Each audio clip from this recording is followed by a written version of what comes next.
สุริยันจันทราที่จากภาคฟ้ายังมีเวลามาเยือนแต่ใจพี่สิแช่เชือน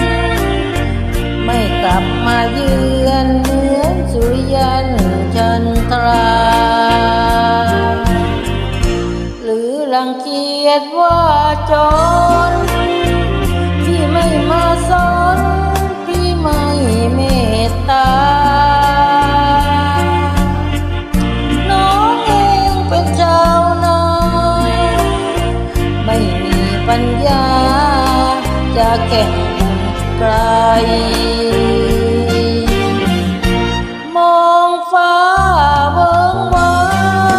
งหมดหวังเมื่อพี่จากไกลมองฟ้าไม่อำไฟในดวงใจเหมือนไฟแปลกเบาพี่คงลืมน้องแล้วจึงเปลี่ยนแนวมาฝากจากเราเมื่อพี่ไกลหัวใจเหงาในใจเรานั้นเฝ้าแต่คอย